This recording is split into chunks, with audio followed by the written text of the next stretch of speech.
Bonjour, chers amis, chères toutes, chers tous. Bienvenue sur Culture, Médias, Algérie. Aujourd'hui, je vais plonger dans un sujet brûlant, le rôle des médias dans la fabrication des représentations et plus particulièrement le regard des chaînes CNews, BFM et d'autres médias de la presse écrite ou audiovisuelle française sur l'islam, les immigrés et les réalités politiques. Peut-on parler de journalisme ou de propagande? Ce que nous observons aujourd'hui en France rappelle étrangement certains climats historiques. En Allemagne, une partie de la presse avait, en 1933, mais bien avant, diabolisé la gauche tout en rendant le national-socialisme fréquentable, présentable. Aujourd'hui, en Occident, le social-nationalisme et l'idée coloniale persistent sous des formes médiatiques qui transforment l'information en fiction. On considère parfois que le colonialisme était un bienfait et sans fermer la porte à une autre possibilité d'occuper des nations, d'attaquer impunément des nations, et la presse joue le jeu. La presse met en scène une dramaturgie qui oublie le terrain, mélodramatise les réalités politiques et les conflits, et finit par accuser souvent l'islam, les immigrés et toutes les forces qui cherchent à montrer que les choses sont beaucoup plus complexes. C'est aussi une lecture essentiellement des médias, notamment CNews et BFM, mais la plupart des journaux et des télévisions font dans la surenchère qui exclut toute déontologie et éthique journalistique, la vérification des faits, la polyphonie, la pluralité des sources et la convocation des fameuses questions du journaliste qu'on apprend sur le tas ou dans toute école de journalisme. Albert Londres est ainsi répudié, remplacé par des clichés, des jugements de valeur et des présupposés idéologiques. Qu'on s'entende. En Europe et aux États-Unis, il faut aussi le souligner, les choses sont néanmoins complexes. Il existe encore des îlots de résistance, que ce soit dans ces médias que j'ai cités, ou surtout, il y a des médias alternatifs qui font un excellent travail de journalistes, donc respectant les règles déontologiques du journalisme. Il existe encore donc des îlots de résistance, toute généralisation est non opératoire. La BBC n'est pas CNews, la BBC n'est pas BFM ou Fox News.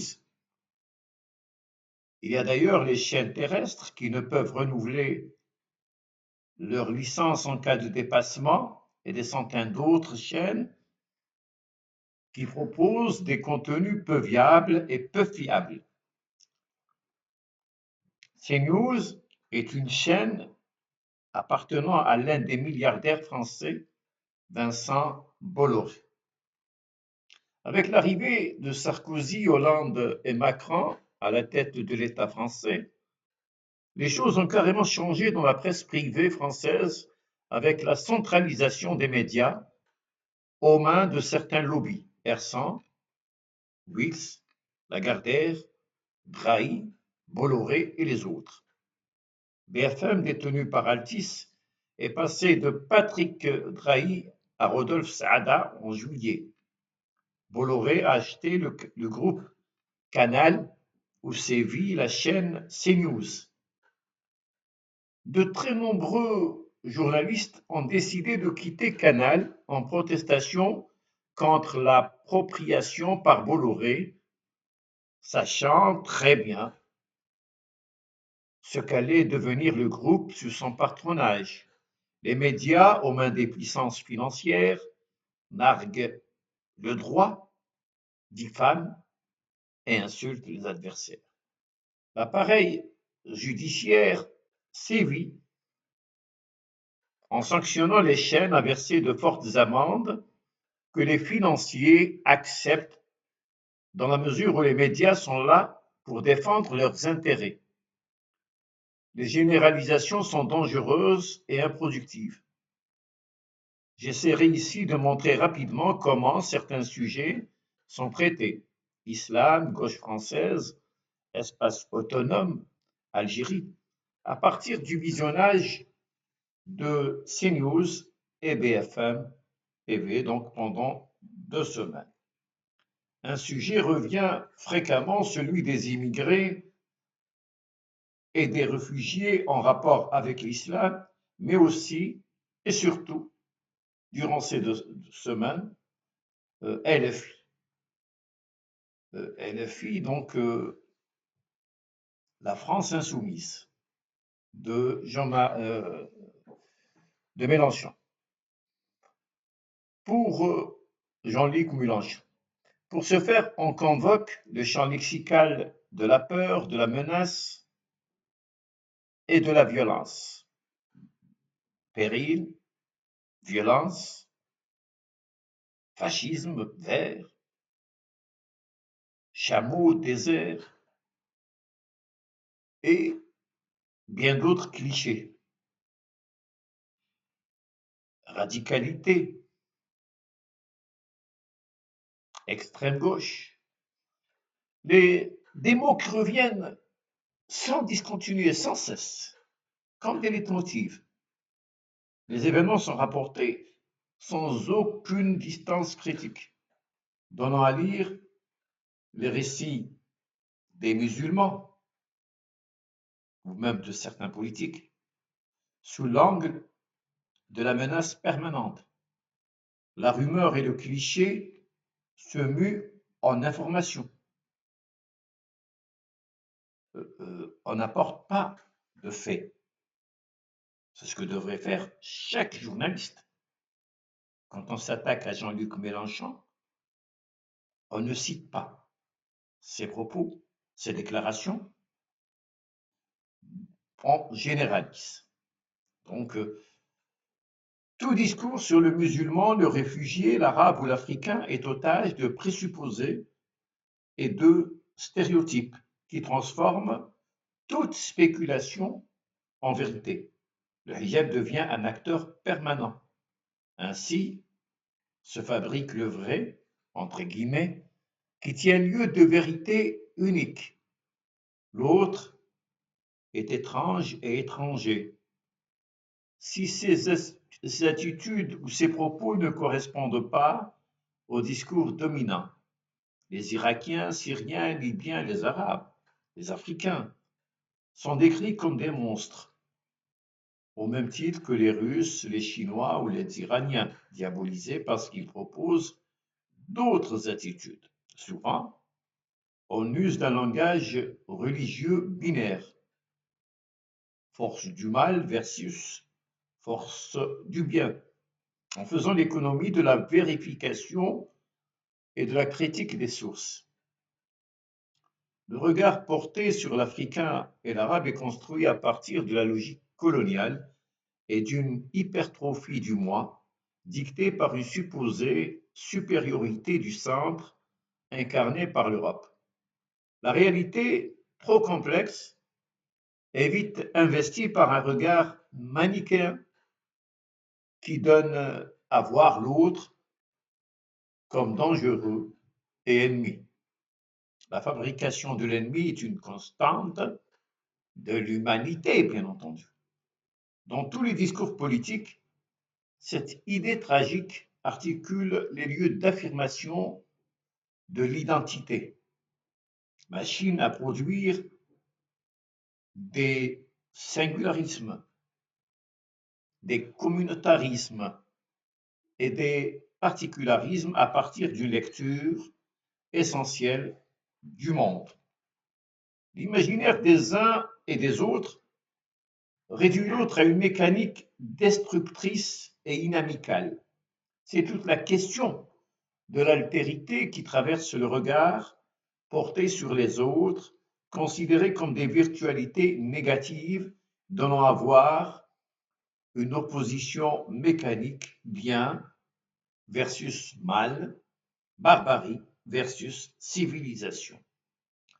Toute infraction à la logique dominante est condamnée par les journalistes qui ignorent les rudiments du métier d'informer.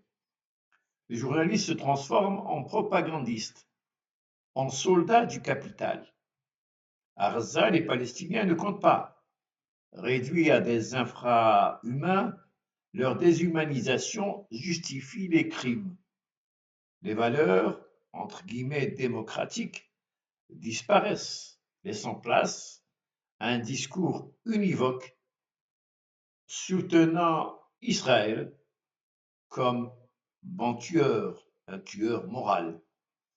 Le droit n'est plus une assurance. On justifie l'injustifiable en coupant sans cesse la parole à celui qui oserait apporter une autre vision ou une autre version. Les invités devraient épouser les contours de l'animateur en chef, porte-parole des bailleurs de fonds, dans un espace désormais concentré aux mains des oligarques.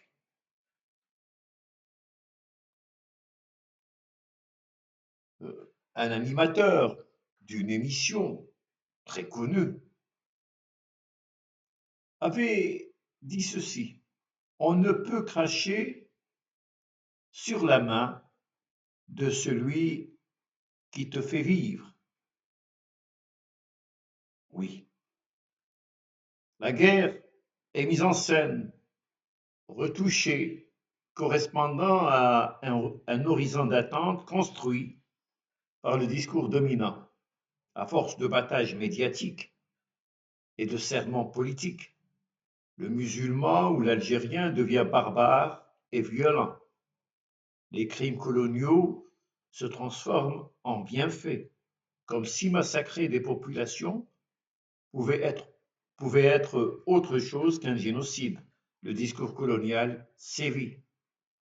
Des journalistes ont subi l'inadmissible dès qu'ils ont cherché à s'approcher de la vérité. Des historiens eux-mêmes ont été humiliés. C'est le cas d'un grand spécialiste de l'histoire de l'Algérie, Benjamin Stora, invité à 2 reprises par des médias du service public, ce qui en reste. La première fois, lorsqu'une chaîne publique diffusa ce qui ne pouvait être qualifié de documentaire sur l'Algérie, dont il était orienté, Benjamin Stora fut convié, mais rapidement mis entre parenthèses. La seconde fois, sur un autre média public, on voulut l'humilier en le sortant de sa discipline, l'histoire. Il réagit alors par une juste colère.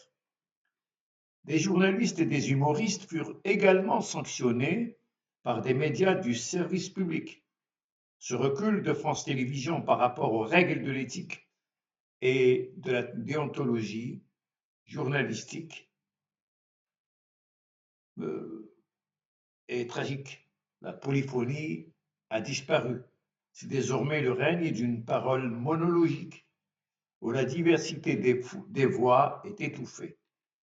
On assiste à un retour en arrière comme si l'on revenait à une époque où la presse était corsetée, même si, à cette époque, il existait un syndicat de la presse puissant et des patrons de presse qui incarnaient une véritable indépendance. Je pense notamment à Hubert Veuve Méry, fondateur du Monde, ou Hervé Bourges, ancien président du CSA et défenseur acharné du pluralisme, ces deux personnages représentaient cette tradition de responsabilité et de liberté.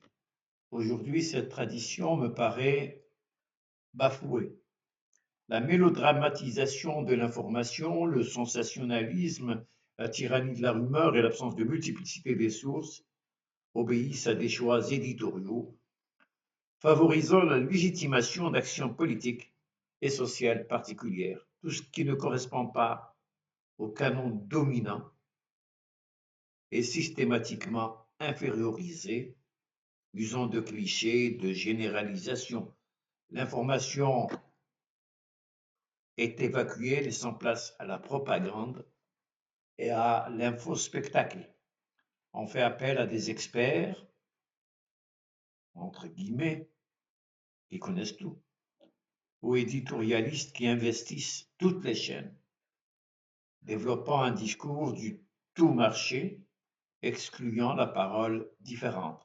On convoque parfois un ou deux experts divergents pour donner l'illusion d'un débat pluraliste. Mais ce n'est qu'une façade. Karim Zeribi, ancien député socialiste, par exemple, s'était rendu compte qu'il était broyé par le système, régulièrement interrompu sur CNews. Le marché devient une évidence. Les sondages montrent que la majorité des Américains et des Européens ne se reconnaît pas dans l'information donnée par les médias. Les patrons sont célébrés. Toute proximité avec les populations est qualifiée de populisme. Le clergé du marché constitué le clergé du marché, entre guillemets, je reprends cette formule d'un article du Monde diplomatique, constitué d'éditorialistes et d'experts, prépare la guerre et légitime le discours institutionnel. Quand il s'agit d'islam ou d'attaque contre certains gouvernements, le champ lexical est limité à des mots négatifs. Mullah, sharia, ayatollah, populisme, dictature, danger, intifada, la peur devient argument. Le débat public est assiégé par cette machine médiatique qui neutralise tout contre-discours. Toute parole non conforme est tronquée, isolée. Ce qui s'est imposé est précisément ce qu'il ne faut pas faire en matière de journalisme. La propagande, celle-ci, donc la propagande, s'est substituée à l'information. On assiste à une multiplication de généralisations abusives, d'affirmations approximatives et de raccourcis idéologiques qui ruinent toute prétention à un journalisme sérieux. La vérification des faits disparaît. La pluralité des sources s'efface et la parole devient monologique. Lorsqu'une vérification est effectuée, elle intervient après coup, trop tard, pour corriger les effets d'un discours déjà diffusé. Les journalistes, souvent peu formés à la langue et aux techniques d'écriture, fonctionnent comme des soldats ou militants au service de leurs bailleurs de fonds. L'exemple de Bolloré est révélateur. Lors de son arrivée à Canal+, les journalistes d'ITélé, aujourd'hui CNews, avaient fait grève, beaucoup partirent. Les autres furent victimes d'une purge sévère. Cet encerclement de la presse française a commencé au début des années 2000, mais il existait alors des garde-fous. De nombreuses réalités ont facilité la mainmise des grands groupes financiers sur les médias, Hersant, Bouygues, Lagardère, Drahi, Bolloré et d'autres.